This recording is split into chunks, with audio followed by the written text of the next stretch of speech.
How would you like your BBNaija without Ebuka?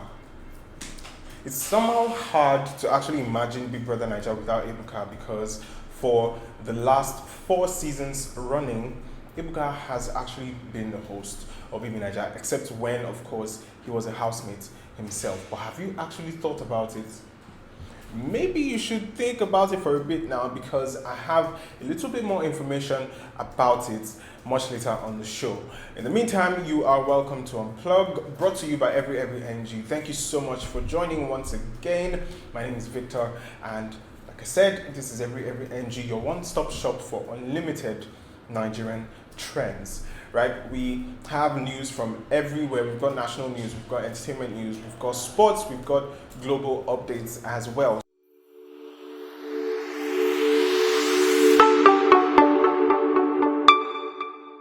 First of all, we'll start with Erica. Well, there is good news and not so good news, but let's start with the good news. All right, Erica is said to be rewarded or awarded by the Nigerian Women Achievers Awards 2021, and it's going to be holding on the 28th of this month. Erica is set to be awarded as the Distinguished Influencer of the Year.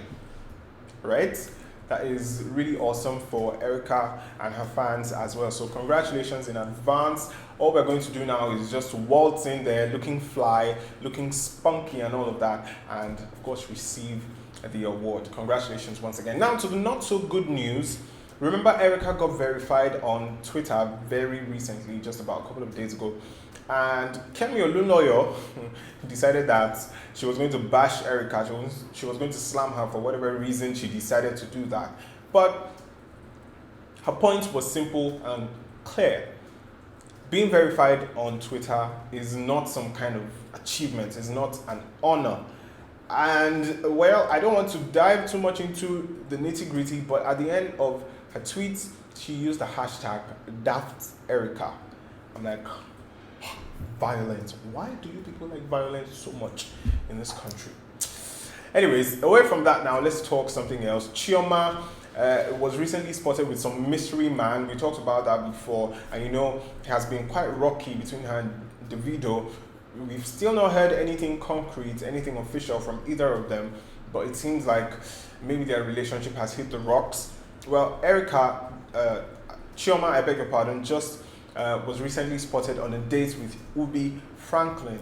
I'm like, okay, Chioma is going out on dates now. I mean, she's having dates all over the place now. Okay, what exactly is going on? Until we hear from both of them, or either of them, the fact is we might not really know what is happening, but let's just keep catching cruise with all of them as they are, doing their thing, and then we'll see what happens eventually. Right now, let's talk AG Baby. Of course, you remember that Adekunle Gold was recently called out by some blog, and he was accused of cheating on Simi when she was pregnant with not just one woman, but another woman came into the picture eventually. Now, one of those women, who is known as Teminikon, has actually responded to all these claims, and out of the blue, she just decided to speak up and was like, she has been greatly troubled by everything that she has heard, everything that has been going on, this and that, and that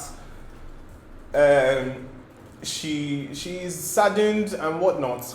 And I'm like, okay, are you actually denying these claims?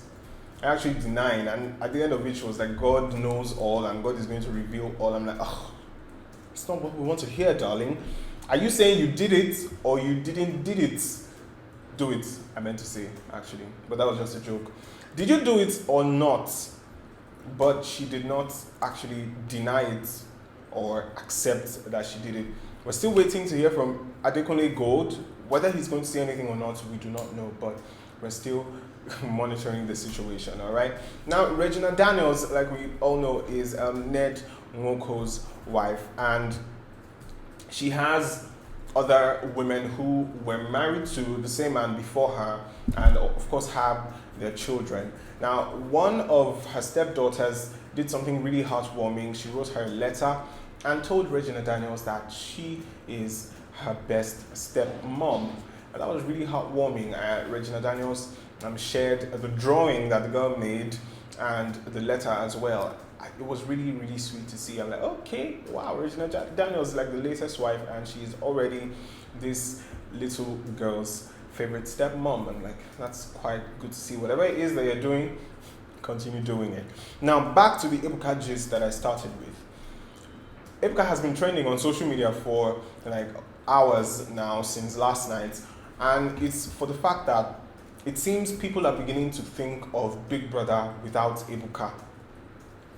And that might seem kind of odd because we have all gotten used to him, being the host of the show, asking all the hard questions, throwing the shades, and all of that. Well, one person first tweeted and asked what or who could be Ebuka's perfect replacement in case he's no longer Big Brother Naija host. And then much later, another page on Twitter actually tweeted to ask who could be a perfect co-host for Ebuka, a female co-host. And I have a favorite in mind, and apparently other people were thinking the same as me. Now, people were saying they would love Toke Makinwa to be the co-host. Others were saying Tolani Badge. Some people have even talked about Alex Unusual. Some people have talked about Bisola. And the names are just flying around. Everybody has their preference. But is this actually what is going to be the case? Now, V tweeted something. Now, he was just like, Ebuka is in his yard. He's laughing at all of you right now. It's like people are planning to overthrow him, and he's just chilling and watching all of you just argue amongst yourselves and all that. But whether or not we're going to see Big Brother without Ebuka is yet unclear, and only time is going to sort that out. But for now, we keep our fingers crossed, okay? Now let's move on to our national stories. And you remember the hijab crisis that has been at the center of conversation for a while now. Yesterday, it was the traditional worshippers that decided to speak up, but then a popular Christian cleric, that is Bishop David Oyedepo of the Living Faith Church, also had something to say. And according to him, let the Muslims go to Islamic schools. Let Muslim children go to Islamic schools where they will be allowed to freely put on their hijabs and whatnot. Let everybody basically day their lane, right? So day your day, I day my day. That will, of course, take away all the conflicts that is brewing and causing so much trouble right now. That is what Bishop David Oyedepo had to say. I know what you think about that. Do you think that is actually like a viable solution? Do let me know. All right. And also another national story now. Sunday Igboho has been seen as, by some, actually as some kind of beacon of independence, so to speak, because it's like they've been agitating for a Yoruba nation, trying to secede from the Nigerian Republic. But Yoruba Elders Council has come out blatantly to wash their hands off Sunday Igboho and, deny and disown him. Like, we have nothing to do with you if you have any plans to divide Nigeria and whatnot. This Yoruba nation thing that is being talked about, we have no hand in it. So please, I don't want my hand come up for your matter. Basically, that's what they were saying. Okay, and away from that, we talked about the pump price of petrol and how it was rumored that it was going to be increased to 212 naira per liter. Now we no longer have rumors. It's probably going to happen maybe even sooner than we think, because the presidency of Nigeria tweeted by its official Twitter handle that the country is importing petrol at market price and selling for 162 naira per liter. It's almost inevitable that that price is going to go up.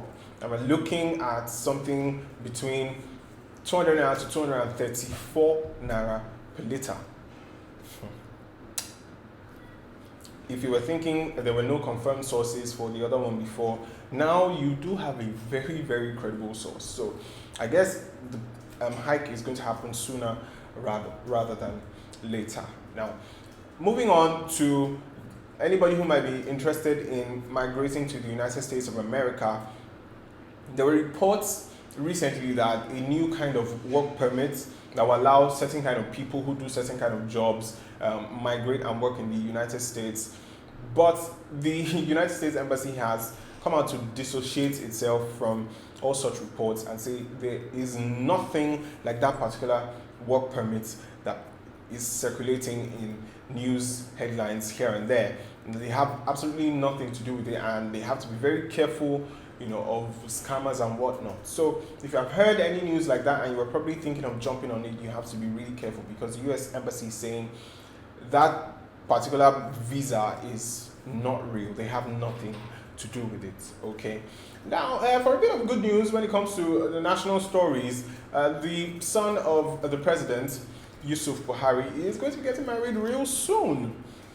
And he's going to be getting married to a Kano princess. Really beautiful young woman. I mean, just see for yourself. Really, really beautiful. So we have a national wedding on our hands, the rich marrying the rich, and every other person follows. No shades intended. Well, that is about that. Let's talk about the Benin bronze statue that was stolen from Nigeria over 100 years ago, and it is being set to be returned to Nigeria. It was stolen actually so many years ago, all those years ago, but we're getting ready to receive it back in Nigeria. And people are asking all sorts of questions. I mean, is it actually safe? Yes, it was stolen, but do we actually have what it takes to protect it? Because it is actually something very, very valuable. But let it get here first, right? I believe the government has plans for it and whatnot, but here is the rightful home for that particular sculpture, and it would be great to have it back. All right. Now let's talk global news, where yesterday we reported that North Korea tested 2 ballistic missiles in the Sea of Japan, and the Korean government and the Japanese government condemned it.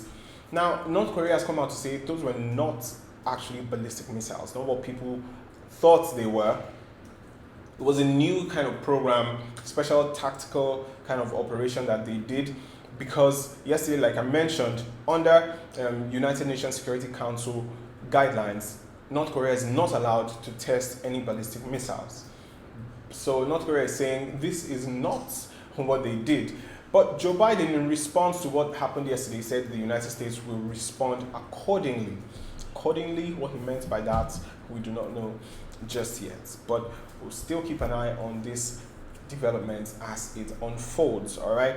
Now, in sports, Barcelona yesterday was declared as the best club in the world over the last decade by the International Federation of Football History and Statistics, the IFFHS. They came first ahead of Real Madrid and Bayern Munich, who came in second and third respectively. There were a number of English teams, but Chelsea was the highest ranked among them in 7th place, had Manchester City in 8th place, Manchester United 9th place, and Arsenal in 10th. So there you have it, the best clubs in the world over the last decade, according to the IFFHS. And still talking sports, 2 more teams yesterday were able to book their place in the upcoming African Cup of Nations that are going to be taking place in Cameroon later on this year. Guinea completed their qualifiers. Well, they actually qualified with a game remaining, and also Gabon with Pierre-Emerick Aubameyang also qualified for the Continental Showpiece. Well, Nigeria is going to be playing tomorrow against Benin Republic in Porto Novo. So let's hope that if those boys win the game, of course we're going to qualify. So let's just hope that they put in a very, very good performance and they get the results. That is all we have on Unplug for today. Thank you so much for joining. It's always a pleasure. And until next time, my name is Victor, and this is Every NG. Goodbye.